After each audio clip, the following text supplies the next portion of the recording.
So one of the most iconic bands of the 21st century so far started when the 21st century started. Year 2000, Linkin Park dropped their debut album, Hybrid Theory, and 20 years later they released a vinyl collection of Hybrid Theory, and I am here today to talk about it. Well, part 1. I'm going to be splitting this review into 3 parts, and part 1 is going to be Hybrid Theory. Part 2 is going to be the B-Sides Rarity, which is like bonus stuff as well as a couple bonus tracks that was on the bonus version of this album. And then one called Reanimation, which came out in 2003, and it is a bunch of remixed tracks of tracks from Hybrid Theory and B-Sides Rarities. You have to have heard at least 2 of the songs on this album if you haven't. I don't know what's been where you've been. I honestly don't. Hello, my name is Brandon Vinal. I am a gamer, music lover, and aspiring voice actor. So with me, I kind of grew up with Linkin Park. I grew up around their music. Like I heard it around like their hits, Crawling, In the End, Numb, Faint, What I've Done. I watched Transformers. I mean, they're pretty much synonymous. In 2017, when Chester passed away, sadly, I listened to One More Light, and yeah, Hybrid Theory, Meteora, Minutes to Midnight for sure were albums I really listened to. Admittedly, my brother was more into Linkin Park than I was, but still, I liked the music. And going back through their discography now, I really realized, wow, their sound's way better than I thought. And I decided to go back because of the fact that Linkin Park recently came back together with a new vocalist, Emily Armstrong. And I'm not going to get too into that in this video because I already talked about it in my last video called The New Linkin Park.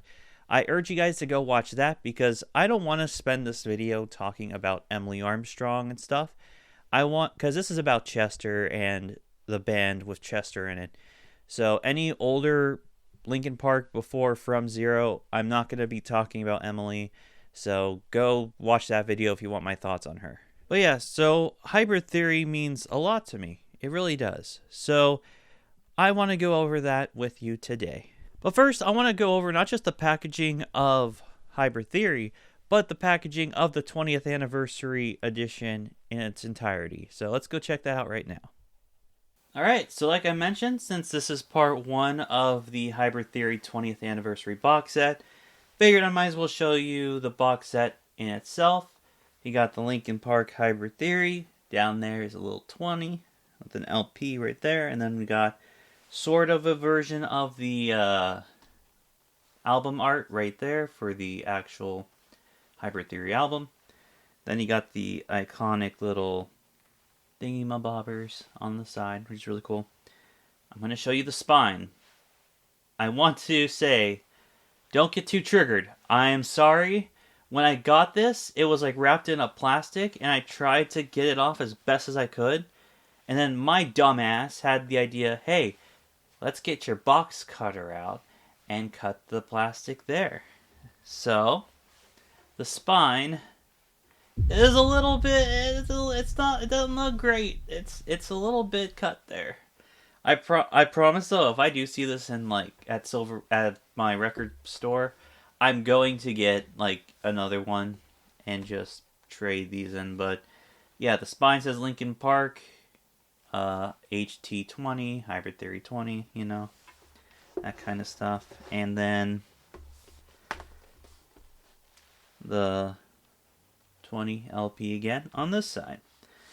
Not too much to talk about when it comes to that. The top here also says Linkin Park Hybrid Theory 20. So, yeah. And as you can see in here on this side, it shows the 3 albums. We got Hybrid Theory, Reanimation, and B-Sides Rarities. So, yeah, pretty solid bundle of albums, I think, because they all revolve around the main album, Hybrid Theory. Few things I want to say. One, I think it is a little disappointing that none of the LPs here have like a colored disc. I think like if they were gold or something like that, that'd be pretty cool. It'd be another extra little selling point, but not really a thing. But, I think it does the job what it needs to do. Gets you all the hybrid theory that you can get. But yeah, so that's it for the main package. Let's take a look at the actual album, Hybrid Theory. Alright, so here is Hybrid Theory, the actual album art. And I'm sure you've seen this before. It's iconic, and it's just fantastic cover art in general.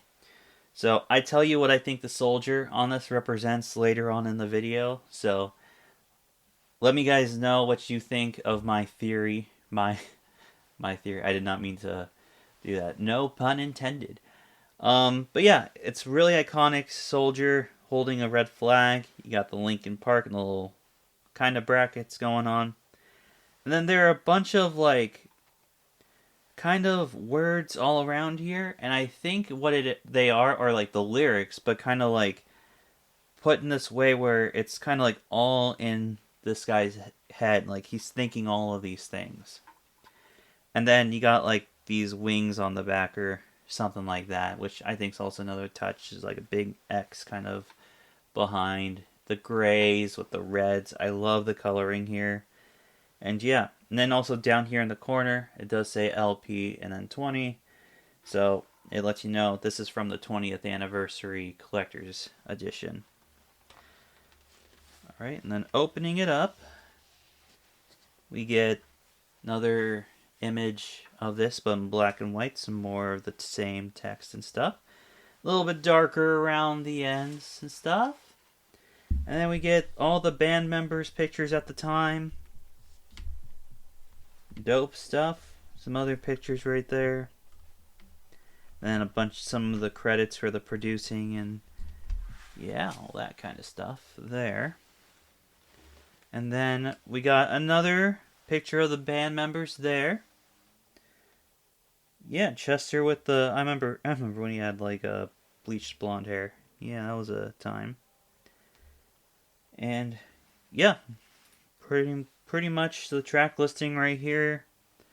More like arrows and like signs and stuff, even more like words right there. 20 LP. And yeah, when it comes to the packaging, that's pretty much it. But it's really cool. I really dig it. And yeah, this is definitely one I would hang on my wall for sure if I didn't have like the box set, because I don't want it to get all squished between my vinyls and stuff. But yeah, definitely awesome artwork. Definitely awesome seeing it in a 12-inch by 12-inch ratio. So definitely worth it. Even if you don't get the 20th anniversary album, it's definitely worth getting at least the main album. I know their website sells like one with a yellow disc. If you really want one, then yeah, you can get that there. So yeah. One more thing before we get into the track list is I want to talk about why I love Linkin Park so much specifically. And it is two major factors. One, it's the duality between two vocalists, Mike Shinoda, and in the case of most of their pretty much all their albums besides From Zero, between Mike Shinoda and Chester Bennington. I feel like these vocalists have great dynamics, and yeah, Chester had an amazing voice. And then the second part of it is the inclusion of rap. So I think it's really cool and unique that they have like rapping and screaming, I love that sort of thing going on, and it's really cool to hear, and it worked very well with Chester and Mike. So yeah, I think they're pretty unique for the nu metal genre, and I really mess with it. It's pretty much ear candy, I can't lie. Honestly, a lot of bands I react to, I say that a lot, don't I? Ear candy. Oh, well, whatever. You know what I mean. Anyways, let's get into this. So, side A starts with the song Paper Cut. It starts off with kind of a slow build-up, but it builds up into the guitars and Mike Shinoda rapping right away, and I love that. The song seems to be all about paranoia, using things like the sun going down or a face that lies in the back of Mike and Chester's heads. It's a really great opening track, and it's not just a great opening track for the album, but for Linkin Park as a whole. It kind of gets your message in your head that they're all about mental health. That's like their big shtick, their big message for the band is mostly about mental health. Track 2 is One Step Closer, and I think the message is about how sometimes the best thing to do for someone who is, like, obviously in a very dark place, maybe suicidal, dealing with a lot of depression, a lot of anxiety, stuff like that, is to sometimes you just need to leave them alone. I get that from when Chester sings in the chorus, "Everything you say to me takes me one step closer to the edge and I'm about to break. I need a little room to breathe because I'm one step closer to the edge and I'm about to break." And I've found that there are some people I know that, sometimes leaving them alone is literally the best option when it comes to them being okay. Because a lot of times I've known people who, if you do try to like talk to them or something, they will lash out, they will get angry, and it's just better not to talk to them, and they just need space pretty much. Now, this also could be about someone pretty much talking Chester into like doing harmful things to themselves, I'll say. It could be about someone just being a total toxic person to you and just being just a downright asshole. I lean more towards the first message that came to me, which was the sometimes you should just leave people alone. It's the best thing. Obviously, that's not all cases. A lot of people do need someone to talk to. So, yeah. But people don't talk enough about how sometimes you should honestly just give people space. Next track is With You. This is not my favorite on the album, not gonna lie.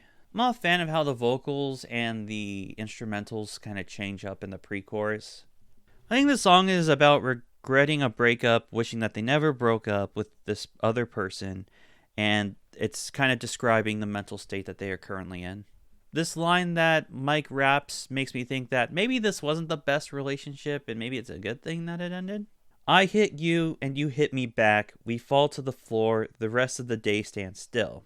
This song was okay, but compared to the other ones we just listened to, no.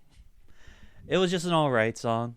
Pretty good, but still, eh. Next is Points of Authority. This song starts out quiet with some futuristic sounding instrumentals. Then Mike starts rapping with some distorted vocals, and so the heavy guitars start to come in. And I gotta say, Chester's singing in this reminds me of Jonathan Davis from Korn. It sounds like him around the Issues / Follow the Leader kind of era of Korn. And I feel like with this album, they do take some Korn inspiration. By the way, Korn is another band I will be talking about in the future.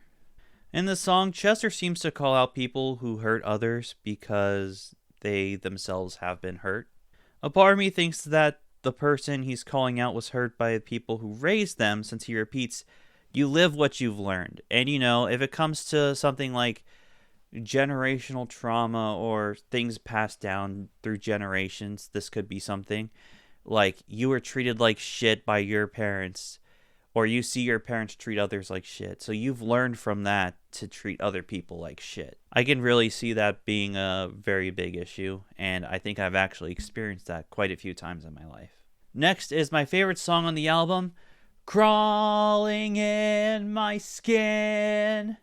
These wounds, they will not heal." Sorry, I got carried away. This is one of the greatest songs I think I've ever heard from Linkin Park, period. And it's definitely my favorite from this album. No question about it. I think one of the reasons, and I'm going to actually be saying this a lot when I'm talking about Linkin Park in the future, because they just give off this vibe. If you grew up in like the early 2000s, you know what Bionicle is. I'm sure you do. There's a band called Cryoshell, okay? I'm not sure if you know about them. They're a very little band. I'm not sure if they were put together by Lego or not, like a Crush 40 situation. But I don't think they were, because they've been making music. But Cryoshell is a band that made music exclusively for like Bionicle commercials, and this sounds like a Bionicle song, kind of low-key. Like instrumental-wise. And don't get that twisted. That is a fucking big-ass compliment. As a big Bionicle nerd, I've talked about that Bionicle fan game that they're making. Like, I'm excited for that shit. But, yeah, that's a big fucking compliment. If I say your song sounds like a Bionicle song, That's not an insult. That is probably the best compliment you can get from me. I love the kind of vibe that Bionicle songs, Cryo Shell songs give off. This one specifically reminds me a little bit of Creeping in My Soul. If you haven't heard Cryo Shell, I recommend you give them a listen. I really hope one day that they release the album that has all the Bionicle songs on it as a like vinyl. I would totally buy that in a heartbeat. I don't care how much it would be. I feel like this song is about anxiety and the struggles that comes along with it. It could also be about being insecure with yourself, either emotionally or physically, and I do relate to that on a big level. Physically, I'm not the most confident person.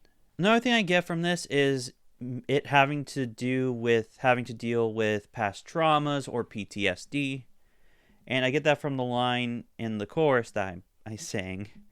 These wounds, they will not heal. It makes me think that the wounds are more emotional scars and not just necessarily physical scars. Like, it could be both. It could be a double entendre for that. But, I think it mainly has to do with the emotional scars and the emotional wounds that people have faced in their past. And that obviously through Chester's emotional vocals, Chester has faced in his past. There's a lot of ways you can really interpret this song, and it's one of the reasons why I actually really love it. Side A ends with the song Runaway. This is another alright song, but coming from the last track, it's really not fair. When it comes to like the songs that are like bangers on this album, the one that's the next song really gets outdone and feels probably more lackluster because the previous song we just came off of was so fucking good. So this might be a symptom of that, not gonna lie.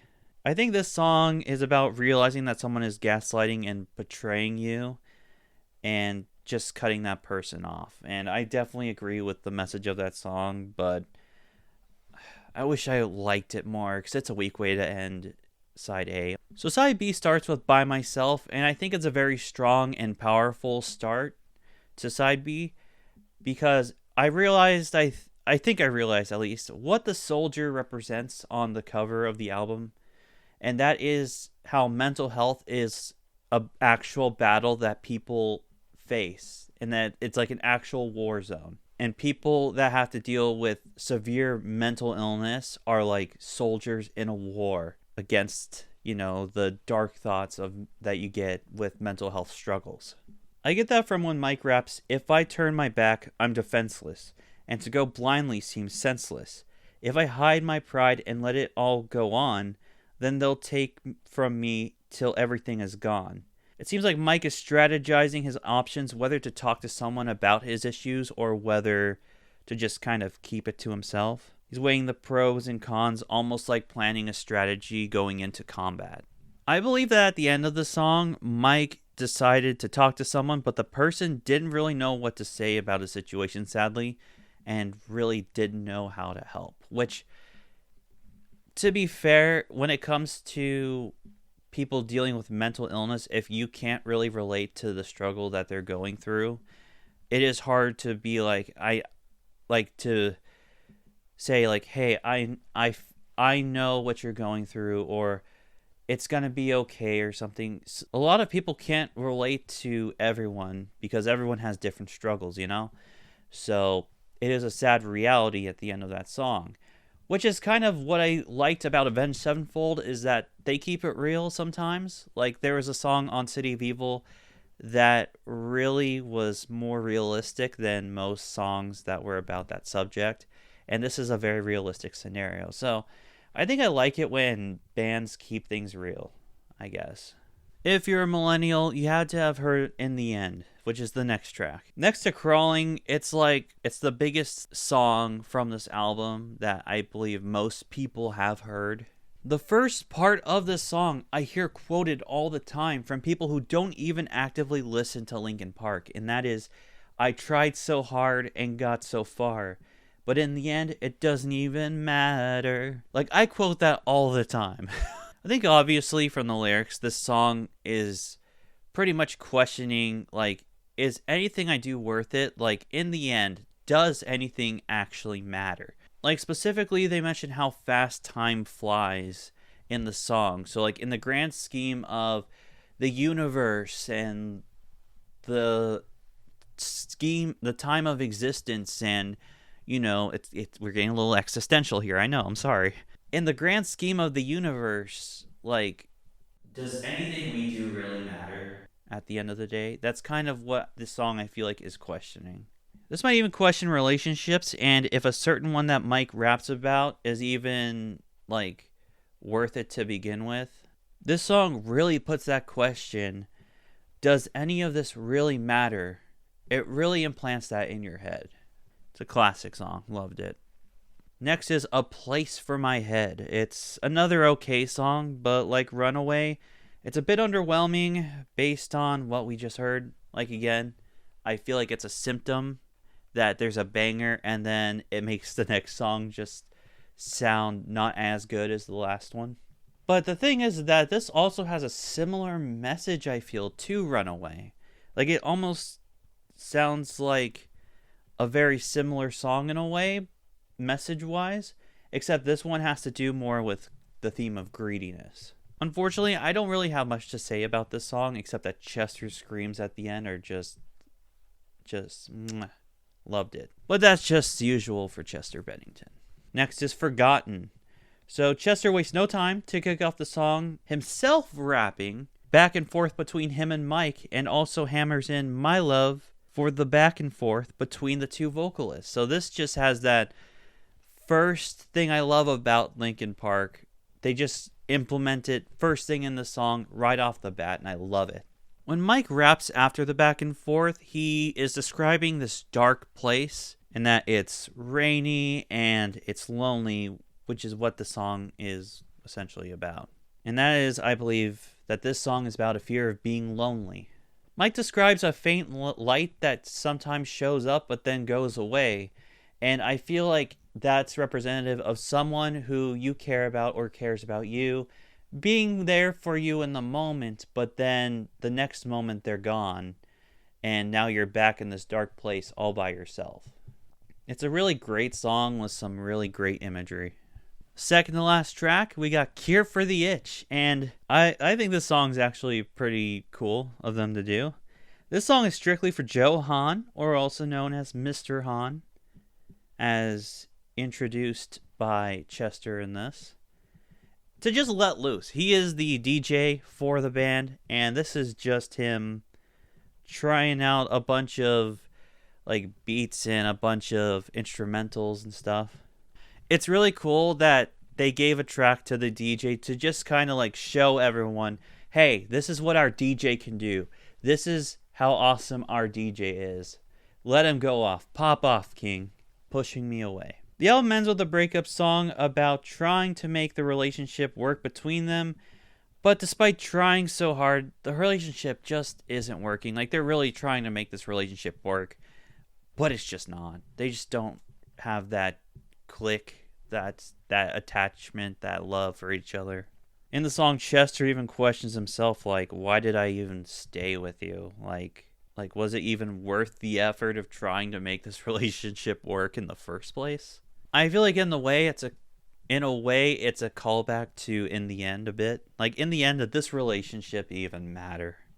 Besides that, there's honestly not too much to say. It's not the best closer in the world, but it's also not the worst. I mean, I thought it's still a pretty solid song.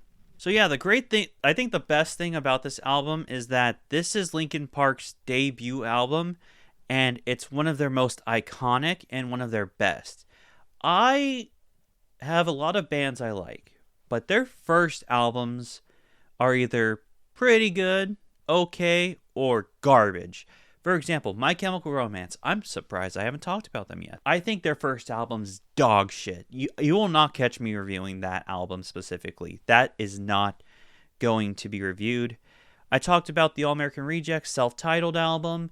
I thought that one was okay. I thought it was pretty good for a debut album. This is fantastic as a debut album. This just showed promise. This album was a promise to the fans, new metal fans, that this band is going to be great and it's going to provide greatness in the future.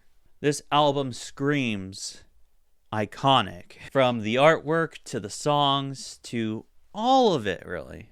I don't want to seem like I'm glazing too much, so I feel like I should end this here. Part 2 will be coming later this month. It will be B-side rarities is what we're going to go over next, which includes 2 songs that are bonus tracks from this album. And then we'll get into Reanimated even later on in this month. I'm hoping to get all these done before Halloween because I have a special Halloween one for you guys. But anyways, what'd you think of Hybrid Theory? Do you love it? Do you hate it for some reason? Let me know why in the comments down below. And yeah. Also, forgot, do you plan on getting the 20th anniversary collector's box or not? Let me know in the comments down below for that. Anyways, if you enjoyed this video, be sure to subscribe, hit the notification bell when you do. And yeah, so long and good night.